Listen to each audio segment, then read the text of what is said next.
Alright, greetings everybody and welcome to the Psychedelic Explorers. So today, I would like to show you guys some cacti that you might not be familiar with. And these cacti right here are known as Wachuma or Achuma. Now, Wachuma and Achuma is a term that's used to actually apply to a variety of different cacti. This cactus right here is known as the true San Pedro or Trichosarius pachoni. These two cacti right here are known as Trichosarius burgesi or the Bolivian torch. And this cactus right here is known as the Trichosarius peruvianus, I believe is how you say it, or the Peruvian torch. And this cutting that I have, this very large cutting, is also a Trichosarius burgesi as well, so the same as these two right here. Now, these cacti are 100% legal to grow inside the United States, and they are a mescaline containing cactus, very similar to peyote. And I wanted to go briefly over kind of how to identify these for you guys, because a lot of times, believe it or not, you can find these for sale at Home Depot or Lowe's or your local nursery. And sometimes if they're not carrying them, you can also get them to special order them for you.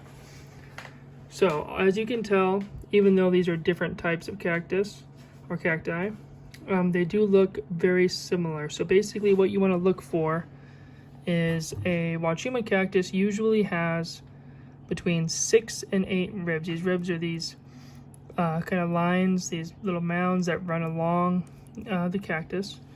And these cactus are columnar cactus, which means they look like they're kind of towering. They're this shape right here.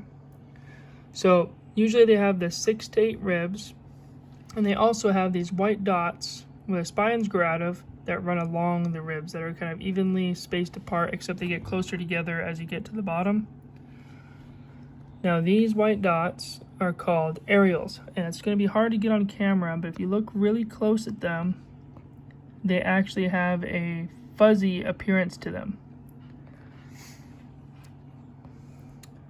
But that's basically what you want to look for, and there are some lookalikes. A common lookalike for these is the Peruvian apple, which looks like this.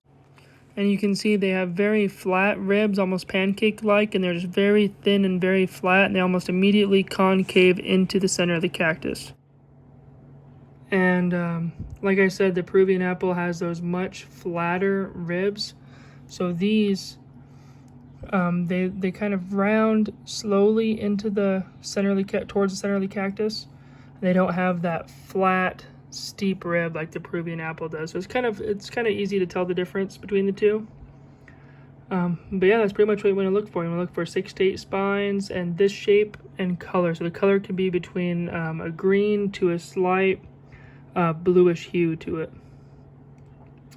And yeah, so basically what you do is after these grow, which they grow about a foot a year, they'll get very, very large. And then you take a cutting from it, like this cutting that's right here, and then they remove the wax layer on the outside of it, and then they slice it, or they will actually slice the core out of it, because the core, I guess, is supposedly what makes you sick. And anyway, then they end up removing the wax layer, cutting it up, and boiling it for about 6 to 10 hours. And then you're left with a mescaline tea or a mescaline brew, and it's a ancient sacred medicine that's been used for thousands of years, and like I said, it's legal to grow. So I just wanted to share that with you guys, and thank you guys so much again for watching. And I'm thankful so much to see that we have over 100 subscribers now. It makes me really excited, and I'll keep sharing more psychedelic content and more information. So much love, everybody. Much love.